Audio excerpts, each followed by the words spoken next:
We are apparently back.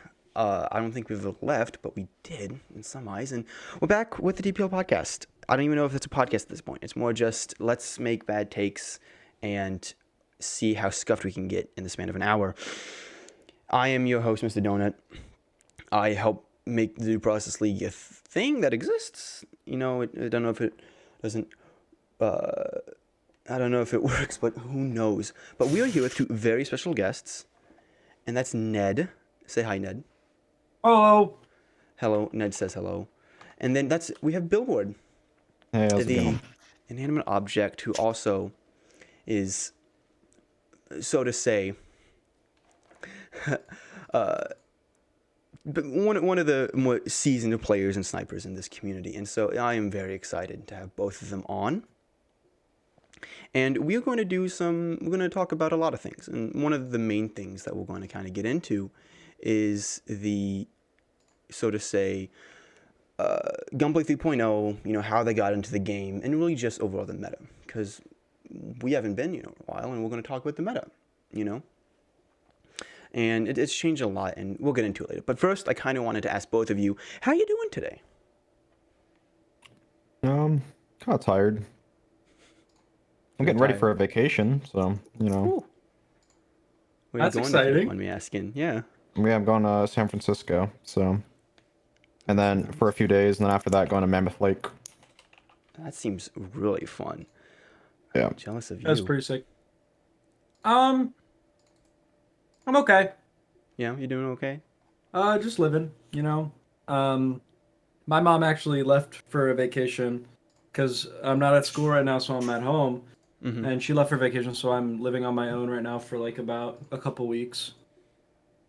So that's where I'm at. All right. Just well, living. just living. That seems to be how everyone is. I mean, in this entire game, and really in this entire community. So, I kind of want to get out and start. And this is a big thing that I think a lot of the new players know is that you've kind of been these figureheads or these people in the community they've been around. They've always kind of shown up in 10-mans on games, and people and more the experienced players, like a Commissar or Revenant or really anyone, are like, oh, I know them. That's these guys. And so it is one of those things that, like, I really wanted to get your opinion, well, not your opinion, but your thoughts, your story on really how'd you start on this game? Why do process, Why are you playing this game instead of anything else? So, Billboard, why don't you start us off? Yeah, sure. I have kept my eye on Due Process for a long time, ever since, the Blockmen days, back when Node was making videos on it. And I really like the concept of, random maps and strategy and stuff like that. So I've always kept my eye on it. And then when alpha registration opened up, I jumped to the gun to try to get in as soon as I could. And so I actually was able to, and I was in alpha for a while and played a bit then, and then I've been kind of playing since. And really, it just kind of has the way I look at Due Process is it kind of is like what I wanted Rainbow Six Siege to be, as I did come from that game, as in my very short pro career in that game. But the reason I got into Siege in the first place is the kind of same reason I got into Due Process is really for the team play aspects and the strategy were really the big parts. And I think Due Process can do it a lot better, obviously, because maps are always changing and things like that. So it allows a lot more flexibility there, rather than, I guess, Siege's method of adding new operators to change up meta constantly, rather than doing it via new maps. And then eventually, I think I personally outgrew Siege. It went in a direction that it's turned more into a hero shooter than a tactical shooter. So, and also there was the era of everyone trying to play like Bolo. And so like that kind of ruined ranked as well. So it kind of ranked just turned into TDM. So that game like went basically the opposite direction of what I wanted to play it for. So I started playing Due Process a lot more, and then I played in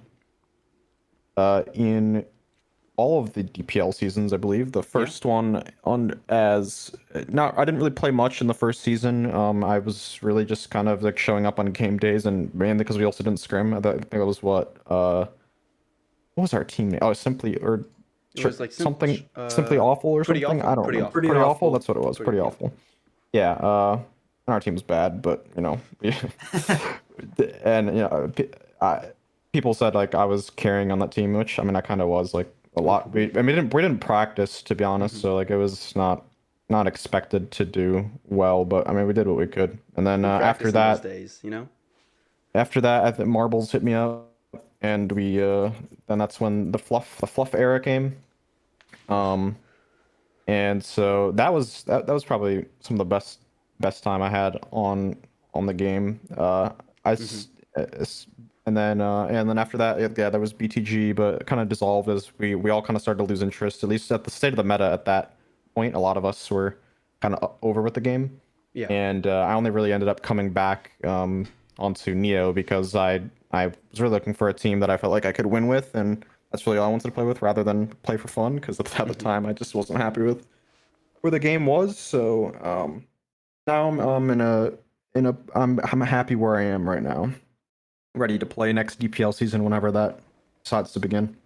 Yeah, and I mean, it's definitely very interesting to see kind of how you progressed, and I think one of the very funny stories, and please, this is for my own interest, is that what is like when BTG, when you guys made playoffs, it was Nemesis, Flogels at the time, or Yakuza now, BTG, and Fierce. And I heard that you guys are scrimming basically every day.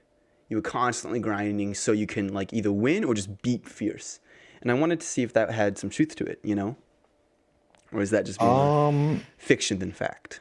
BTG, I don't think we definitely did not play nearly as much as we played on Fluff. Like BTG was definitely more of a laxed thing, especially like as the season progressed. We kind of got more and more, I guess, lazy about it, and then playoffs I was definitely not happy with our performance because we 100% should have at least got second place. We should have at least beat Fierce, but we didn't practice enough. We didn't have enough cohesion, and there's too many mistakes. So we did take on Brand 1 halfway through the season. I feel like we never quite meshed well with Godspeed. I mean, both like fine players, great players, but I remember talking with Frosty and like Grady when he came back, and Marbles late night about like we just wanted to beat Fierce, but we just didn't play enough or practice enough to really get that momentum going with our newer squad. Like I think on paper, 100% we should have beat Fierce, but it's just we didn't have the cohesion. Like we were making way too many mistakes. I don't really remember the games that much, but I think I remember around like in my brain. It might have been during the season, maybe not playoffs, where we had a really, really bad miscommunication. Oh no, it was I hate it was runes. It was runes. I remember this. It was not the ruins against Nemesis when Ned and Godspeed placed a door charge on the same door. Oh my god, I forgot about both of our util, and so we didn't have the door charge to charge outside of castle. So Roadrunner just like mowed us all down because he was just sitting safe in a corner. Oh my god, I forgot about that round completely. That round haunts me because the reason I remember that round is because Revenant made a damn video about it, bastard. But yeah, I don't know. There was just way too much like miscomming on BTG. Just because I don't think we did not practice nearly enough as much as I wanted to. Yeah, but I remember when when you guys were going into playoffs, there's this whole like not stigma, but this rumor that like they're practicing every single day. They want to beat a Daxi and Marbles, but it seems like that's more fiction. Ned, what about you? I can't like you've always been the face, so to say, of the DPL, as you were literally the first emote, and you Which still I are. did not ask for. You I did not ask for it, so there is it. a story to that which you can tell whenever you desire. Oh or my if you desire. God. But Ned, how did you get into this game? You know, why did you come from Siege, or was it more just like, nah, this game looks funny. Let's see what how it So goes on. I played Counter-Strike most of my free time at the point but also I was in college. It was my freshman year of college when I got into the alpha. Um, I got in like a year before I had even joined because I didn't even see the Messenger Discord because I didn't use my PC at the time. Because I was at college, I was a freshman at college, I was going to a lot of parties, hanging out with a lot of people, living the dorm life, and Ooh. I opened my laptop like the last week of school, you know, when COVID hit Yeah. and we were all getting sent home. I open my laptop, I look in Discord, and I see a message from the Keymaker, and I get a key, and I'm like, holy shit, it's that game that I signed up for alpha because of the Node video, of course. And I was so excited to play. So I hopped on right away, and I just got trashed on. And I played my first game with Fishy and Lando. Oh, that's you played with Fishy. That seems like an experience. It was. he tell he tells me that I like. Of course, I'm not cracked at the game, but he always says at how bad I was when I first started, and he makes fun of me for it. It's arguably that you better now, though. Yeah, I'm definitely somewhat okay now. I can carry my weight. But yeah, I got into the alpha and I was playing because I was like, man, this game is fun. And then I started getting in matches like Clover, and I think I had like a clutch one game, like I clutched like a 1v3 or 1v2 with like Allegros. And Clover messaged me and he's like, hey, do you want to try out for Whiskey Wednesday? Ooh. And this was right at the back end of Alpha 1. So Alpha 1 had just ended and they were looking for tryouts. And I posted a free agent and he was like, hey, do you want to try out? And I got on the team. I was on Whiskey Wednesday for like a hot second and then we rebranded. And then in match, okay, and then the way Ned Champ started. Let's go into that. But yeah, let's for talk just about a Ned second. Champ. This is a story. We would scrim, right? And I would like Papega really hard. I would do some really fucking stupid plays. And then they would say like Ned Champ, or like someone just made the connection. Instead of saying Pog Champ, they started saying Ned Champ. Yeah. And then one time in a scrim, I threw a nade into an arcade when they were pushing, and I got like a 4K with a nade. Ooh. And it's like one of my favorite clips of all time. And I got a 4K with nade, and then they all started saying NetChamp. And then right after that, we were all in like Discord VC with cams on, and they were like, Ned, make a Pog face. And Clover screenshotted it and clipped it, and then made it all look all nice, and then posted in Due Process League General and said, I petition to make this an emote, the first Twitch emote of the Due Process League Twitch. And it got so many reactions and like people wanting it to happen, and then it happened. Yeah. And that's such a weird thing. Yeah. But I mean, it's cool. whenever you're playing a game where you're in chat and you just see Ned Champ, it's like, that's the thing. It's just like, dang, that's just, using my face for all this. I can't wait to get the royalties. No. That's just so funny. I just think it's cool to see my face once in a while in a Twitch chat. Yeah, and that's always fun to kind of just get all in on this, with the getting into the game and really just having the experience. But I kind of another thing of the game, let's talk about Due Process, is hot seat. So I always like to ask, more experienced players like this, what was the worst time for you playing this game, meta-wise, when was it most unfun? When was it really hard to slog through? And then, counterpoint to that, when was it the best time? Give us some of your roast into glasses, the olden days, because I know everyone has them, and I'm pretty sure you guys might, so hit us. Yeah. I just know off the bat what my least favorite time to play Hmm. was when flow goals first started becoming a thing, and kick barbing red doors when they were first becoming a thing, Hmm. and like flogal barbing when they'll blow the red door and run across Yep. and barb it. That's just so unfun to me. I don't know It why. is. It's so unfun. uh, and like when people like Plebdo started running out with auto shoddy a ton. So this Um, is pretty recent, a few months ago. You know. yeah. I Hmm. mean, the Plebdo not so much. Yeah. I Pleb. got a little bit frustrated, but like I don't know, when people started doing unorthodox things from like when season 2 started, in between season 1 Hmm. and season 2, when people started playing around with new strats that were just so fucking weird to me, I Yeah. got frustrated. Yeah. Yeah, I don't like.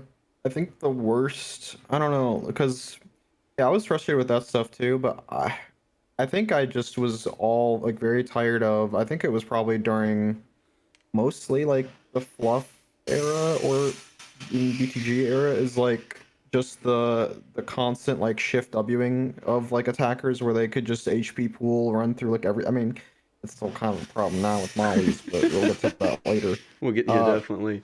but I think it's gotten better, but it used to be way worse of attackers just being able to like HP pool like run through anything and not really like care. And that was at least I remember that especially like that flatline did that a lot. They did that like all the time. They would just like run through everything.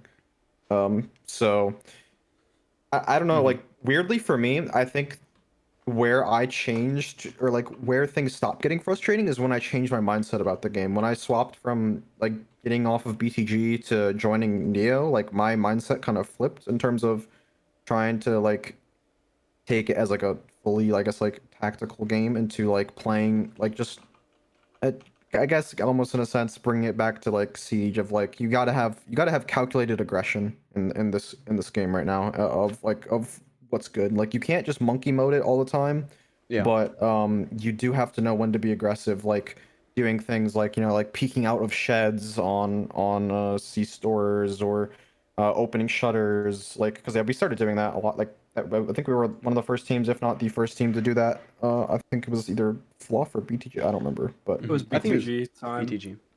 yeah, You because like guys yeah, definitely did a lot of weird things well, but it was kind of set in like, oh, this has been in the game, just it yeah, just hasn't. because like we've like the realization you have to make is like when you're playing defense is avoid getting flashbanged, and you have to do literally whatever you can to do that. Whether that be run at them with like with a tub while the flash goes deep in the room and try to get kills, or just peek super aggressively before they even get a chance to throw flashes. Like that's kind Yeah. of how I learned you have to play defense now. And like once that mindset swapped, like I could do it a lot easier. I mean, like of course there was always playing anti-flash, someone playing like an off angle, but like that the problem with that is that's not viable on every map. There are a lot of maps Hmm. that don't have good cross angles or anything set up, and there are rooms you just can't hold. So you Yeah. kind of have to learn to just do those, I guess, really aggressive things of like running through the own door of when they flash through, or like yeah, just already peeking before they even try to throw flashes, stuff like that. Yeah, and I Yeah. mean, on the opposite side of that, there was a lot of, in my opinion, really good parts of the game. There's a lot of really clean metas, or very fair metas, or even really just kind of fun metas. And I wanted to ask both of you, like, what was that meta that you really enjoyed, that you played the most due process, or that you really just enjoyed playing due process the most? Um. Hot take. Hot I take? really liked the start of Gunplay 2.0. When like Vitals quit the game, and when like everyone was so frustrated with the gunplay because of how like different it was from what it was before. Because before every Hmm. gun was just like a laser beam. I do think some of the guns are were like very bad once Gunplay 2.0 happened, but like um, it just was a lot more fun because it was when the biggest meta shifted from uh like it shift Wing. I can just have perfect accuracy across the entire map with an AP. I flash you, you're dead, to okay, I actually have to kind of think about where I'm shooting and like think about my gunplay more. I I feel like that was when shift Wing became a little bit less prevalent. But that was also when people started running through mollies and stuff. So I don't know. Yeah, there's also that small time when they nerfed the defender utility into the ground. This was around when Yeah, oh my DPC Open God. was a thing, and Yep. it was DPC Open, and then they changed it for qualifiers. That, for those who don't know, is that they gave the defenders like they like double the amount of barbs and then like another 3 mollies, but they made them useless. So you had to double Forgot stack about that. mollies and you had to double stack mollies and barbs to even have like a chance. And was that a meta? But See, sorry my for meme interrupting. answer would be back when barbs were gigantic and couldn't get killed by nades. That was Yes! great. The best. Pipe bombs! Pipe bombs! But Stems. I'm honestly gonna say I think where the game is right now is probably Really? the best it's been. I think there are certain aspects, sure, that might have been better in the past, but I don't think there was any like holistic time that I can recall that was like just like I would be a fool to say that the game was better before than it is right now. There are things that are still wrong with the game right now, I 100%, but I enjoy playing the game now overall more than in the past. And I I'd think agree with that. if you've definitely played before Refactor, or even the time period right after Refactor, you know, you have these rose tinted classes, and the game was like, oh man, I remember we had cut and shield, and and pipe bombs, and it was an awful experience. But like stem packs and all these weird things, and how like events basically made the game a monster mash for the span of like 2 months, and all these weird different things. It was like such a tight community. But if you played during those days, it was imagine playing like the worst servers ever. It was not a fun experience. I remember Clover like every single round just getting like a 2K by throwing a pipe bomb outside of a red door. Like it was so broken. They just gave the defenders grenades that could blow up in their hands, and the suicide plays were hilarious. The clips of those, they have me dying. And talking about meta, and amazing transition. I know, right? Brilliant. But we're going to kind of get into the new one. A new patch dropped last Thursday, or really maybe the Thursday before that introduced a lot of new changes. And we'll get into those changes very soon, in fact, in a few minutes. But I kind of wanted to ask, after Gunplay 3.0, the addition of the new guns, the changes, the small bug fixes that they've changed, are you yay or nay? Is this like, yes, this is a good patch, I am happy about this patch, the game is in a better state? Or are you more like, there needs to be some changes, I'm not more of a fan? I can start with this one. Yeah. Overall, I would say I'm happy with it, but there definitely needs to be changes. I can already tell you, Black Tar needs to get nerfed, and KRM needs to get nerfed. I do think I do actually, like, at first I was a little worried about the defender economy with them adding just straight 4 new guns, but considering how big maps are getting these days, especially with to be honest, I really wish they would just pick a direction for what they want to do with Killhouse, because it seems like they're just swapping it up so much. And I understand it's also kind of their testing ground for like new things for possible future tile sets, but at the same time, like, for the sake of consistency, I'd like to see them like hunker down on something, because like, we're getting like vastly different Killhouses. We'll either get like super small ones, or we'll get like those parking garages, or we'll get airlocks or vaults. Like I would like to see some consistency on Killhouse.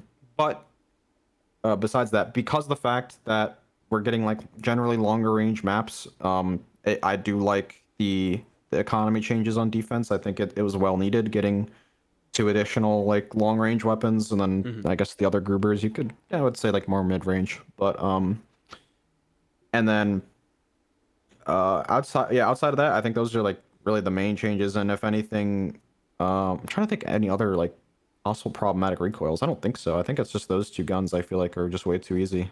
Definitely, yeah. I agree. I think But I also think the Ingmar, I just think the recoil is wonky.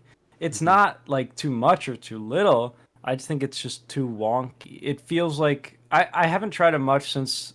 I mean, I have tried it a little bit in like testing ranges, and it does feel better than it did Gunplay 2.0. But I still feel like my bullets aren't going where I'm shooting half of the time, or maybe it just needs like, no, that would buff it too much. I was gonna say like a rate of fire change or something, but Increase it. Let's yeah, go. but that would be so like they'll be broken. I don't know. I've never It's had a probably problem with fine. Ingmar, to be honest. I actually was fine with it 2.0 and 3.0. I'm sure it's just a personal thing. It just But yeah, bounces weird, that's all. yeah. I just haven't. I just have never had the. My brain doesn't work. Um, Hmm. but I agree. The black tar is very very strong. And I Um, mean, let's get into the black tar. With the new changes, there came new patch notes, as usually does. And one of the big things is the black tar. Black tar now has a suppressor. It has been updated, giving a new sight and an integrated suppressor. It has less recoil, and it is now also the best gun in the game, in my opinion. But we can put that on the bad takes counter. And so I wanted to get your kind of thoughts on Billboard, Ned. You kind of alluded to this, but like, how is the black tar? The attackers have 4 of them. It's a pretty good gun, and so what are your thoughts on the gun? How does it change the meta? How does it change the game, for better or for worse?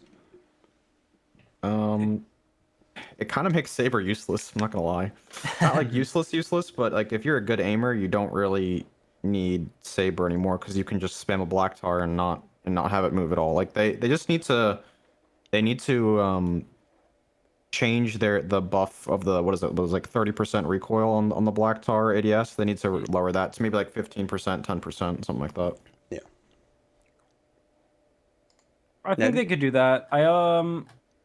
Uh, I agree. I just think it's really really strong. On basically any map because you can.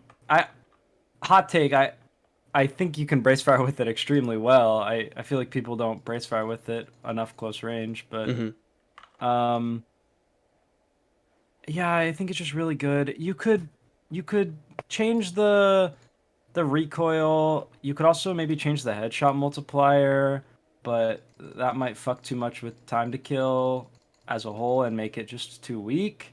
Mm-hmm. But that's also my take on the KRM is that they could change recoil, which I think would be the obvious choice, or they change like mag capacity, give it different mags. Um, Give it one 60-round mag. no, I was gonna say more like 20 round mags, but um, or maybe you change the headshot multiplier on the KRM so that it doesn't melt people as fast. But I don't know. Mm-hmm. Black tar are good. Yeah. And I mean, talking about the KRM, that gun definitely came in and did a lot of work, whether better for worse. And for those who don't know, we have brought it back. The KRM has been brought back from the olden days when it was the scariest gun in the game. It's a fully big KR, better recoil control, better, and it uses the same mags. It is a kind of a Igmar KR mix. So I kind of wanted to get your thoughts on the KR. Billboard, you definitely alluded to how it needs to be nerfed, but Ned, I didn't really hear much about. Well, I did hear some, but I wanted to hear like how would you fix the KRM in the sense of not just maybe a mag change, but like would you lower the recoil? Would you increase would you keep the recoil the same but lower the damage? And kind of follow up to that is how do you think the KR shapes the meta? Hmm. A lot, The I KR. know. Well, I guess to start off, I would say the KRM. The recoil, I think it's fine Hmm. personally because I think it still is like you can't if you're not controlling it, you will lose your target, and Yeah. which has happened to me many a time. I'll be Oh. shooting with the KRM, Hmm. and it'll bounce too high. Like I'll be aiming at head level, and it'll bounce too high, and I won't be Hmm. hitting them anymore. Definitely. But that's also just a fault of my own. Um, I don't know. I think I would like to see maybe a damage change. Mm-hmm. But but obviously they're using all the same values as the KR, and maybe that would fuck with their code too much. So I don't honestly know. Yeah. I don't think they need to change any. I like their approach of the new weapons that they added just being basically like side grades, or in a sense, or like I mean, like yeah, they're technically side grades because you get ups and downs compared to the U. Like I think you move slower, less hip fire accuracy, no laser, stuff like that. But um, obviously, yeah, I think the recoil is too minimal, and like the problem too with the KRM is it kind of I feel like with just the weapon expansion on defense, it has kind of, at least for the like pub games, maybe not necessarily teams or 10 mans or like Mm-hmm. basically people that have really good aim. Yeah. This is not going to change, but for like the general player, Legros is not going to get picked up ever. I don't think Oh yeah. by No. by anyone in pubs or Why like would you ever pick it in up? casuals. Even Like and more like why would you when every other gun has no recoil? And you don't really need to be like super accurate with, or you can just like suppress fire. Because like Legros is really good, don't get me wrong, because you can just 2-tap headshot and they're dead. It's the same thing as Black Tar, if not technically better. But like damage wise. But yeah, like no, I don't. Like no one really uses Legros unless they're actually like a crack shot, because the body shots are terrible with that thing. So you really need a headshot for that gun to work. And if you can't do that, then you're just gonna pick up any other gun that you can just spray, and that's pretty much every other weapon available. So I mean, a lot of there's been some takes from members of the community, and I don't want to call anyone out, but I will. Some people like Revenant who are like, "There's no reason to ever take the Legros or Eco." You know, you go into Kill House or Dome, you take the KRs. If you go into C Store, you take the Shotgun Snacks and Grubers. You go into Factory, you take the Igmars, Big KRs, and the Mop. You go into Kill House, you take Grubers, KRs, and if it's a smaller Kill House, Tubs. No auto shotty. And so there's a lot of talk about the economy and how this game, and definitely I wanted to get both of your thoughts on really like how has the KR and Black Tar, two very strong weapons, affected the economy of this game? Because you touched on that. There's no reason to take the Legros. So well, I do think Legros has its place on Dome and Factory, because those are pretty much always going to be long range maps, and as long as you can position that player in a spot where he doesn't get exposed to ever having to have CQC, then it's fine. Like if you're a smart player and you know how to position yourself, you can play Legros just fine on Factory Dome, and obviously like the parking garage kill houses too. But outside of that, I don't. You should pretty much like you never need to bring Allegros in C-Store now, because I know some people used to do that sometimes just purely for the wallbang factor because it has that high pen. But no one's probably ever really going to do that now just because usually C-Stores are mostly close quarter. And yeah, in terms of the Black Tar, I would say same thing. It's still, I mean, while as much as a laser it still has a lower rate of fire, so it's still not going to be good CQC. It's really gonna still shine Factory Dome mainly. But yeah, I don't know. But like Ned was saying, the brace is actually like surprisingly good on it too. Yeah. I think the Legos just doesn't fit in the current meta.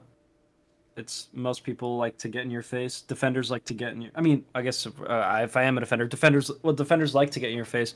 And if you have a Legros on most maps, unless you're playing on a parking garage or a factory that's large enough and has enough open space with enough cover that you can't get flashed easy. You're better off having a knack, and when they pull pin, you run at them and kill them. Like, you're just in an unfavorable fight in most circumstances unless you are playing with a team that helps you and supports you in the right way. All right, listen, hot take. Knack sucks. hot take. Oh, Knack I don't let's- agree. okay. I mean, I agree. I agree in a way. Every time I feel like I use Knack, I mean, to be fair, it's hard to tell the impact of it. But there are a lot of times that I'm wallbanging with the Knack and I feel like I'm doing nothing, or I only end up getting 1 kill out of it, and then end up running out of ammo and being stuck with a pistol and having like nothing left because even though I know where I'm wallbanging is where it is because like I'm wallbanging where I hear barb and calls off my teammates and stuff like that, but I'm always finding myself running out of ammo for it, and then even then too sometimes I feel like the knack just doesn't do damage for me. Like sometimes I feel like I always get out DPS by it. I don't know. I feel that. I'm not like it's supposed to be the wallbang gun, but I feel like it doesn't do as much as it doesn't at least doesn't feel as impactful as it I feel like it should. But yeah, it's one of those. Maybe guns, I'm just like, bad with it, to be honest. Mage just said in chat the old knack is way better, you know. So I mean, Well, the old knack is good. That was a good. The brace animation was perfect, and they had to ruin it for us.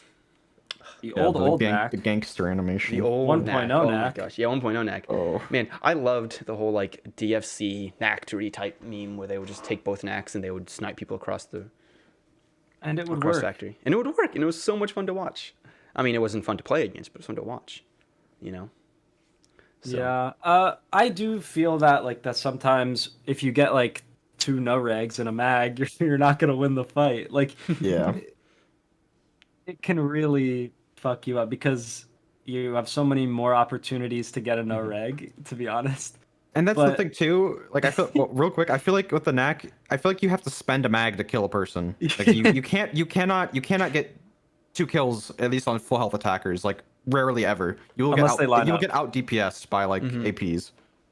Yeah, and so, I mean, one of the things that a lot of contention, I wouldn't say contention, really just thought has been put in is that, you know, right now we have these 2 insane guns in the KRM and the Black Tar, you know, and then we have these really good guns generally in the Gruber SD, the Igmar, you know, and then of course, but then we have another kind of thing is the power weapons, you know, and the power weapons had a change.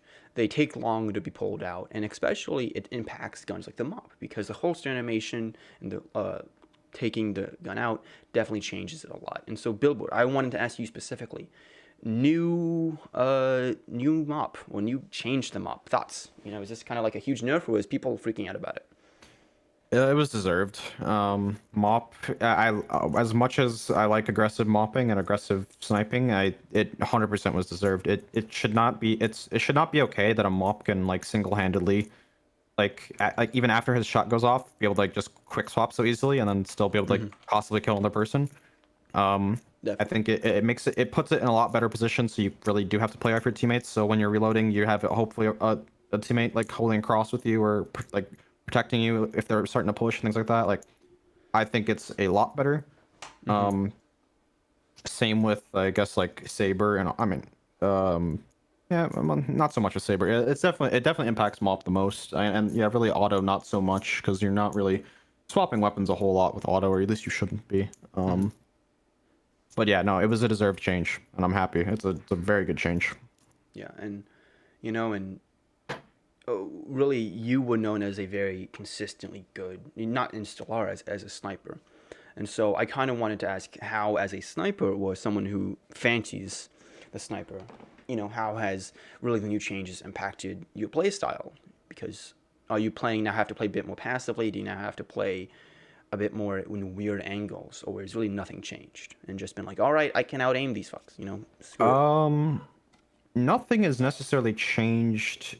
I guess at least for how I play positionally, it's more of the decision making of whether I'm going to reload the bullet or if I'm going to bring out my pistol or if I'm just going to be running away and like hoping my teammate protects me. That's pretty much it. Like it's more of like the split second decision making is different now that I don't have, or now that I can be punished for swapping weapons.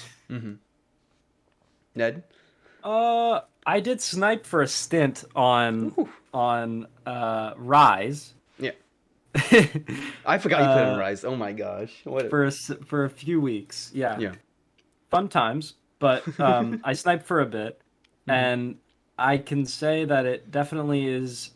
I haven't mopped a whole lot since 3.0, but it was a little bit too easy to pull out the GAT and just tap someone after you mop them in the body. And it definitely makes sense that they changed the draw time.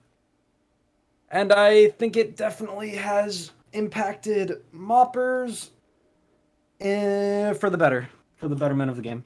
Yeah. And now one thing that I have an opinion on this, and that's mop versus saber. Who wins? What's the better gun? Is it just the fact that the saber can now, or is it more just like the mop is more fun? It's more like or skillful. Is it just saber's just a better gun overall? Has night vision. Obviously the saber. Obviously the saber. I can't imagine a world in Billboard. Hot take.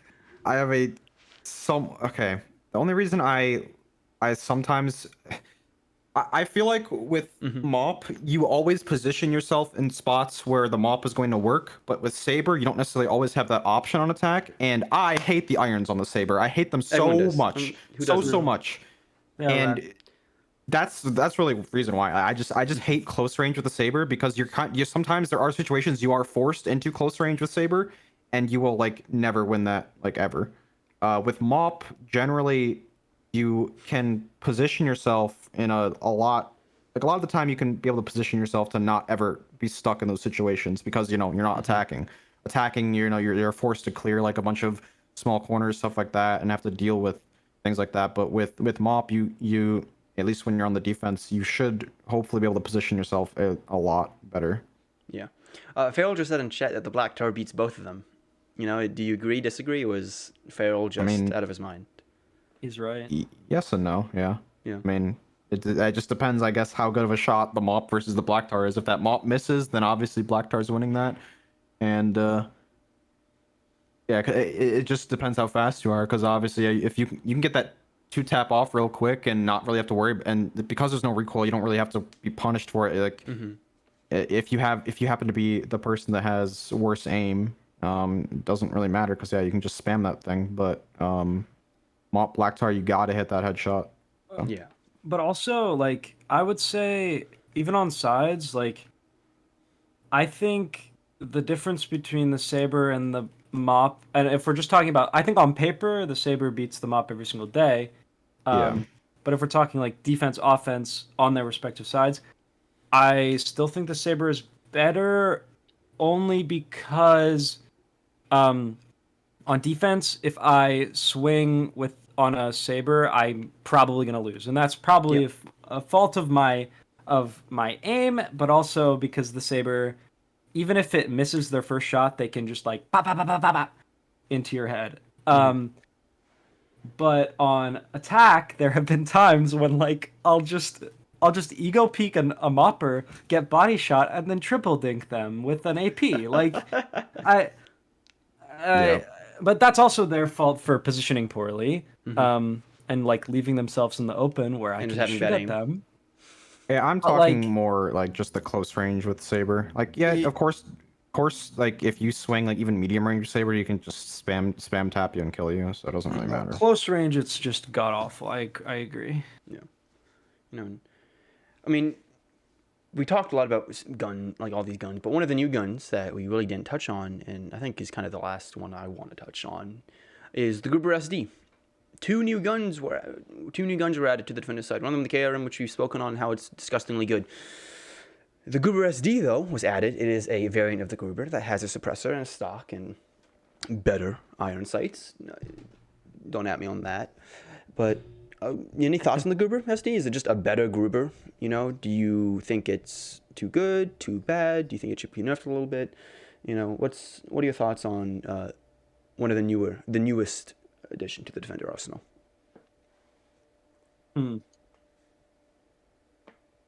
I think it's fine, to be honest. And to be fair, it is pretty much a straight upgrade. I actually do like the new Gruber, like normal Gruber's irons more than the SDs.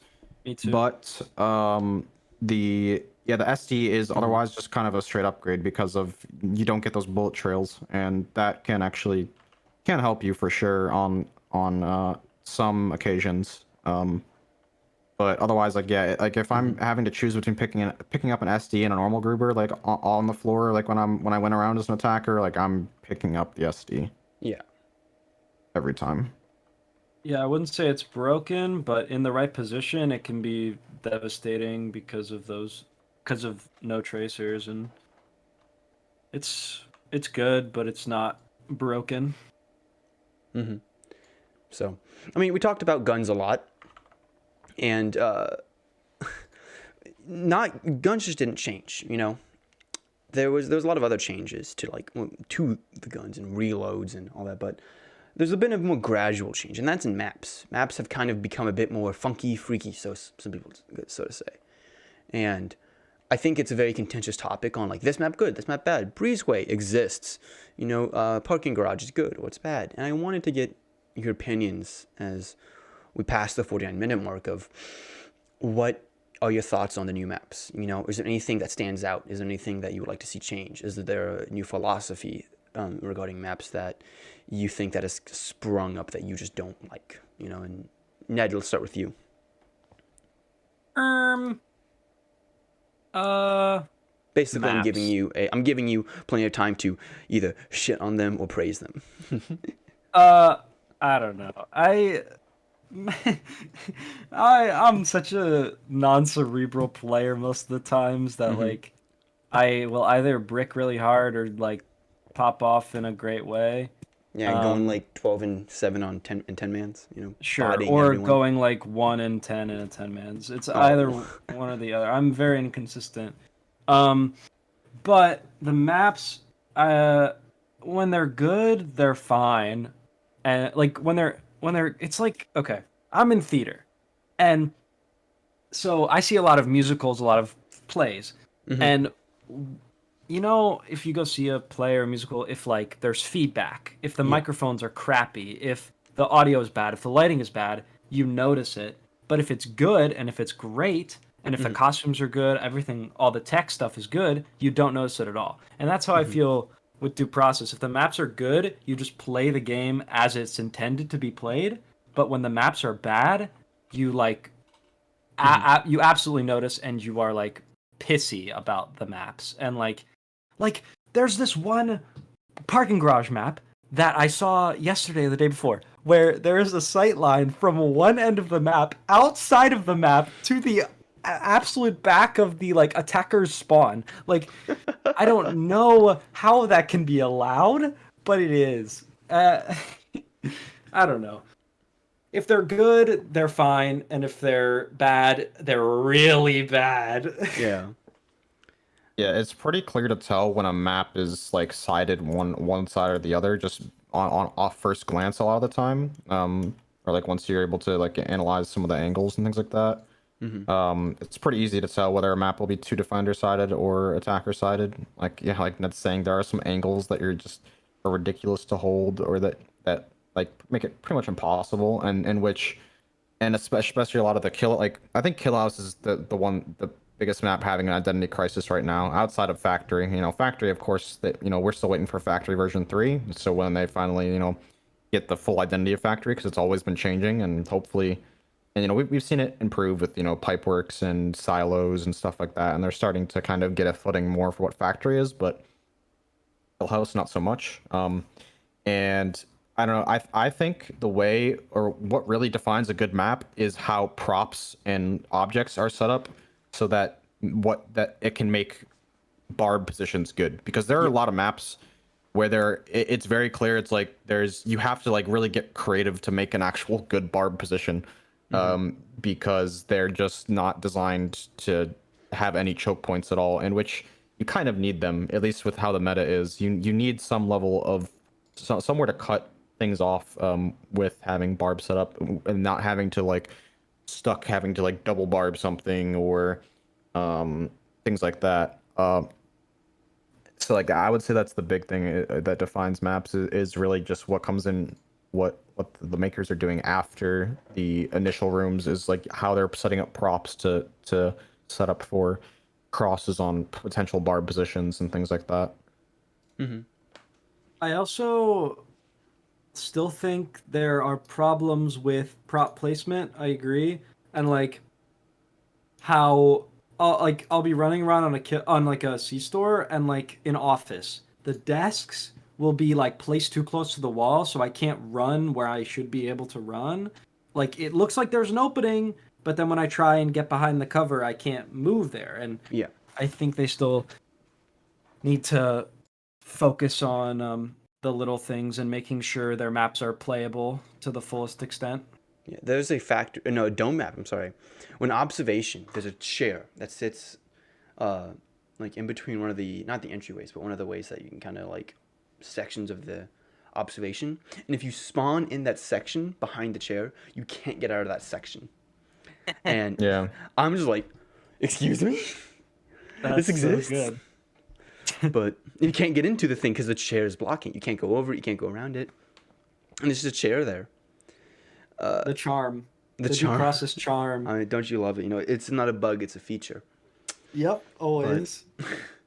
But I mean, I think that the other big impact too, or like problem that I see with a lot, there are some maps that red is just terrible. Like I feel like sometimes they just slap on red doors to places and just to say that they're a red, like, oh, we met our red door quota.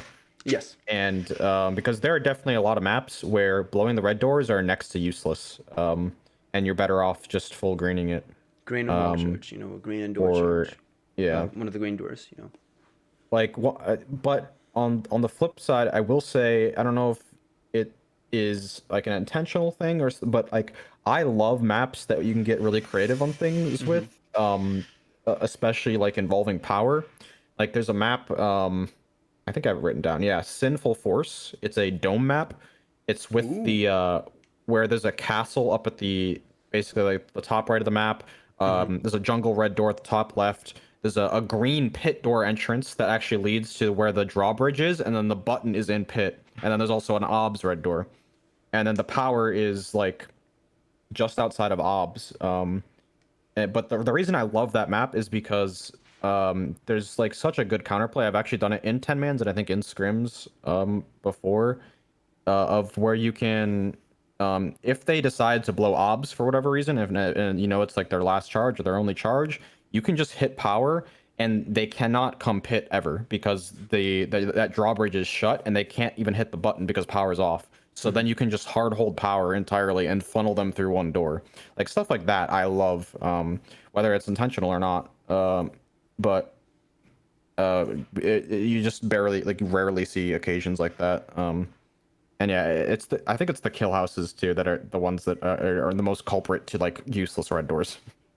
But there are some domes too that have pretty bad ones. But I think it started with C-Store that there would only be one red door because it used to like the thing was, all right, you got a green door and two red doors no matter what, you know. And now it's kind of doing these weird things with, all right, you got one red door and you got green, you know. And when they first started doing that one red door, they were so bad, you know. Yep. Like I love sandwich and eggs, but ooh, whoever made some of those, that was something else.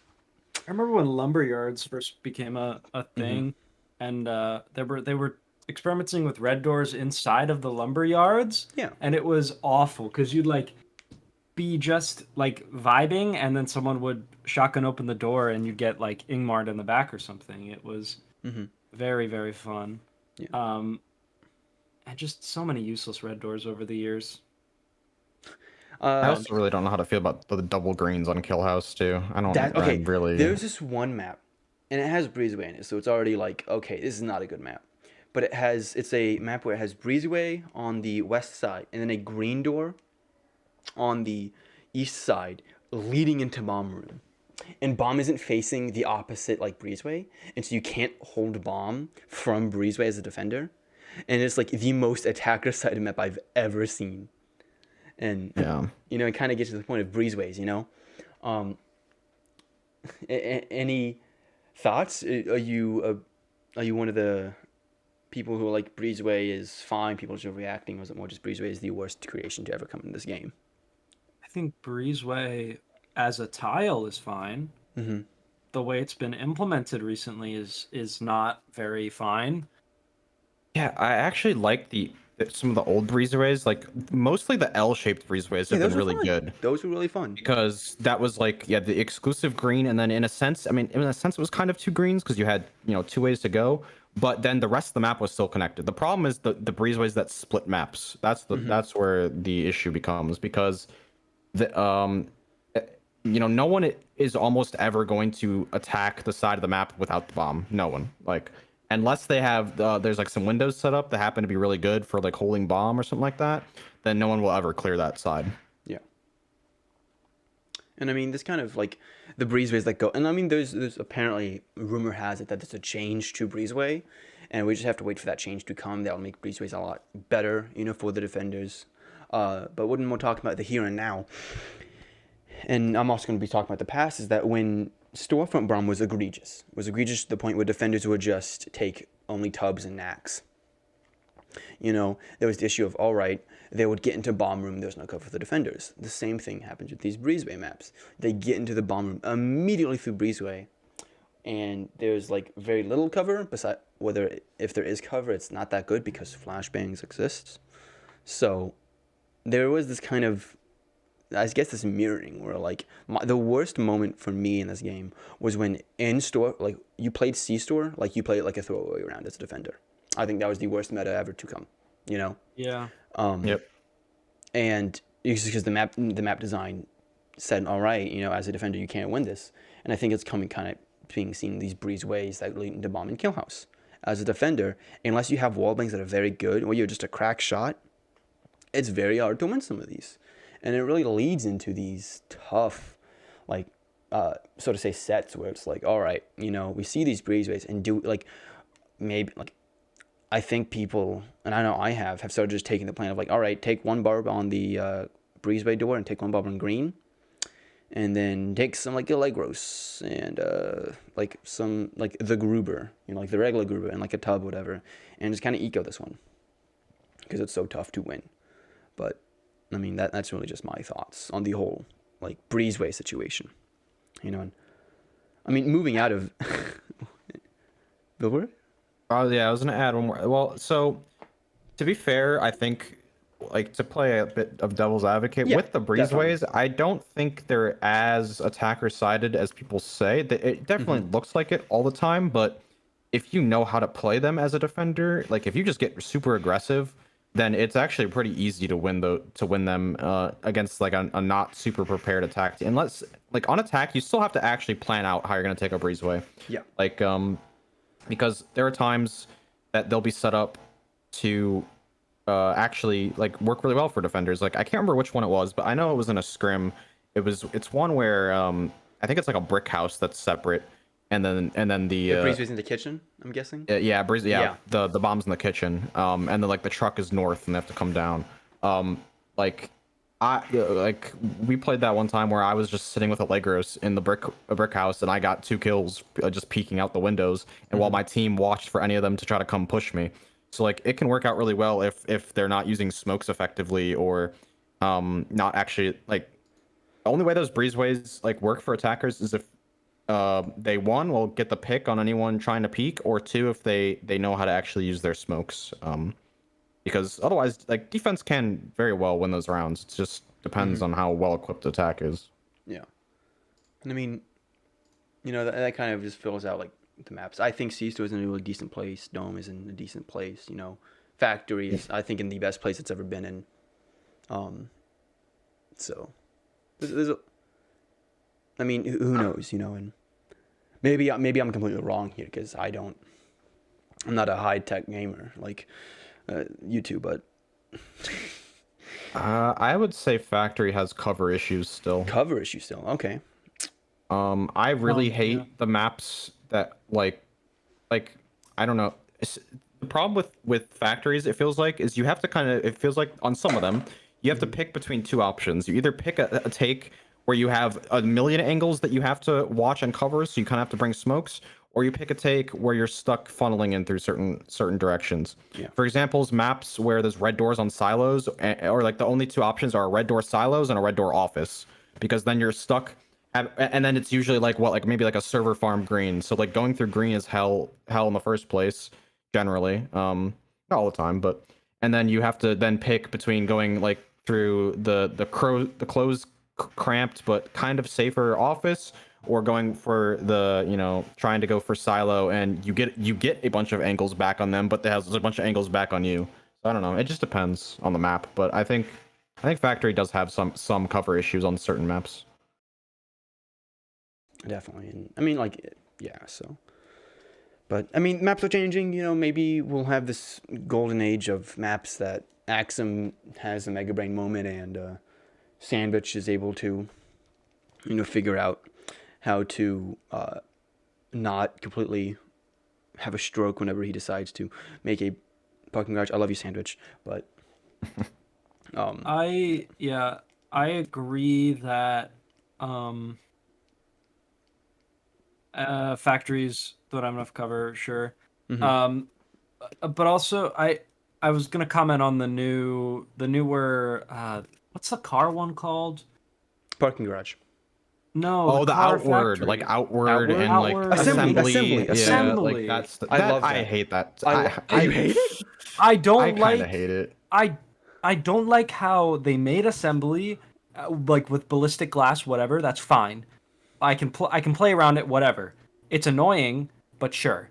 And then they change it so that it's not ballistic anymore on some of the tile sets and ballistic on other tile sets. Okay, yes, the inconsistency is BS. I will say that. But assembly is amazing.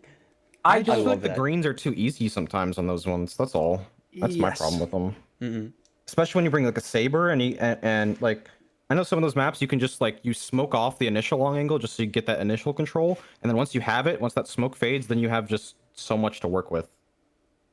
Yeah. Stylistically, really cool, but playing it can be a little challenging. Yeah. And this one thing is, I think, is from a player's perspective, the inconsistency in some of these maps is super annoying, But that's just like, they're just still doing a lot of testing, figuring out, we're still in early access. So that's always a thing. But I mean, moving from maps, I kind of wanted to, before my final thing that I have for y'all is really just any general thoughts on the meta, any general thoughts on the game, any last words, so to Mollies say. need buffs. Mollies need Mollies buffs. need buffs. I'm glad you agree, Billboard. I'm glad you said that. I'm tired of every player running through my molly. Sure, they take damage, but like still, I don't think it should be possible to run through a full spread molly and be full health. Or I mean, not full health, but still be alive. Like 60 HP. Like even 60 HP, that's crazy. Yeah. Like If a molly is full spread and you run through it like even unequipped, like full straight through, you should be dead by the end In of a the molly. scrim. Yeah, in a scrim yesterday or the day before, Josh was in the scrim and we were playing on East servers. And, I was watching that and scrim. he's on West. And he'll like run through a molly and take no ticks of damage. Literally nothing. Because the server doesn't register it too. The higher ping you have, the less damage you take. It's crazy. Yeah, it's like, as much as like I enjoy other EU people, it's some BS when like you molly them and then they just like, I don't know, like I'll say a random person, Tetra just like teleports around the corner, and it's like, excuse me. Like, wait a second? I thought I mollied that door. Yeah, I thought I mollied that door, and then you just die, and then whenever you try to shoot them, it's like nope, and you just start getting no regged. Ugh, man, when the performance patch comes and whenever they figure out the servers, I'm gonna be so happy. That's like, but That will be fun. that'll be really fun. Good frames for once. Good frames, yo. It's playing this game for 2 years. Good frames. Yes. Finally. But Otherwise, like, and then other than the other stuff we talked about, like some weapon balance changes, I think that's really all I want to see changes. Just mollies need to be buffed again. Yeah. Because I don't know, they just feel relatively useless. There are times, like, especially like for red doors, because I feel like one of the best uses of mollies is to delay a red door so your team can rotate and reposition. But you can't do that sometimes because people they run through it and they'll take like minimal damage, and then the person throwing the molly is probably dead as well, so that puts them in an instant 5v4. yeah. So, I mean, Ned, any last thoughts? I mean, I play the game for the community. Not much because I mean, I like the game. I wouldn't play it if I didn't like it. but I play the game because of the Discord channels, and that's how I met a lot of my gamer friends. Because before Due Process, I didn't have gamer. I had gamer friends in like middle school that I played like League of Legends with. Mm-hmm. But in high school, no one I knew. I hung out with all the people who did not play video games, and I was the one. You were the gamer. You were the gamer. They were like, "What do you do when you go home, Dad?" And I'm like, "Play video games." And they're like, "What the what?" What are video games? Yeah, and it introduced me to people like Billboard and Frosty and Donut and characters like Adaxi and You say character? it's one fun. I like it. Makes me want to wake up every morning to see what's going on in the Due Process community. As much as this community gives me an aneurysm or stroke every day, I wouldn't still be here if it wasn't for it, you know. But who you know, it's still got a lot of growing to do. Still a lot of new players coming in, and so as much as the community can definitely push my limits to the point of holy shit, I have probably threatened to leave it like 3 times now. You know. I guess I'm someone who doesn't follow up on the word. Ugh. But at least in that sense. But well, we're glad you're still here, Doughnut. Yeah, I'm not. Yeah, I agree. No, but I'm very excited. And I think I don't know, maybe I'll make this like plug announcement, but I'm very excited for the future of this community, you know. And I mean, I'm gonna see if I can test the waters and run my own little tournament, you know. And I think I've been very public with that, so I would love to see you two there, you know, small little $100-$500 tournament to have fun. That would be very fun. Yeah, so community's great. I hope, maybe, but and the game is always a blast, maybe. So, I mean, I know I said this once already, but any last words before? Billboard? I guess one other thing I would comment on that I want to see just in general for the improvement of the game is we like to be able to draw a new player. Like we need better tutorials, like a better tutorial as well as just. I think something that would be really helpful would be putting maybe in, I don't know exactly how they do it, but do like weapon suggestions on tile sets, because there are people that like will bring stuff that like doesn't make any sense automatic. Like I'll also bring, you know, people bring leg roses on like C stores and things like that. Like I don't know. I've seen more ignores on C stores than I like to admit. Another huge problem I see with new players, which annoys the hell out of me, is they just start grabbing stuff.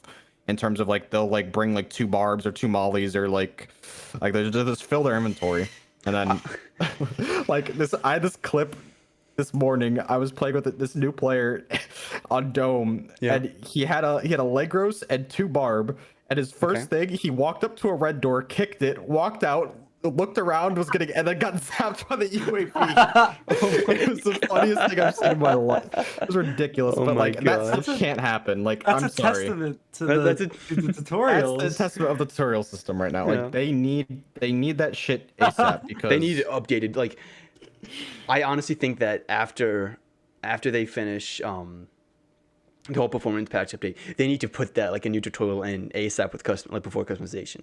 You know. Oh my gosh. Yep. It's, but okay. I know I'm dragging this out, but the funniest thing I've ever seen before, I've ever experienced one of the fun in this game with new players.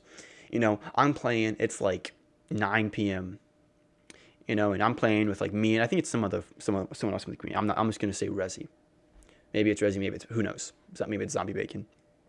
But we're playing, and Dome just came out. So it's like, Dome. So we got a new player boost. And we get in 0, 0, 10, and then us 2. And we're just talking. And then the level 10 is like, all right, this is the plan I want to do. And he starts trying to barb red doors. And, oh my God. And the first thing he takes is Molly, like LS. And we're just like, hey, you know, maybe you shouldn't do this. It's one of the more close range domes. You shouldn't do this. Maybe you should follow this. And he's like, bro, I know what I'm doing. It's fine. And then he throws a molly like something, like he spawns in, throws a molly some like at a door before the round even starts, and then dies in pit Nice. with mob. Nice. It was full of mob too, and I was like, excuse me. And I was like, so you still know? Yeah, I don't know, but He definitely knows what he's doing. He knows what he's doing. But a Ninja Turtle would be great. So Yeah. that's all I have for you. Hey, follow Billboard on Twitter. Yeah, Billboard I don't underscore have Eric. socials. Yeah, and then follow Ned in life. Yeah. But that's all I have for do you. that. Thank you. Look up my Ned Way saying she likes basketball video. Yes. Anyway. Thank you so much for coming on. It has been a blast, and I hope that everyone in chat who watched had a blast. But that's me, Doughnut, Mr.Doughnut, for the Due Process Podcast.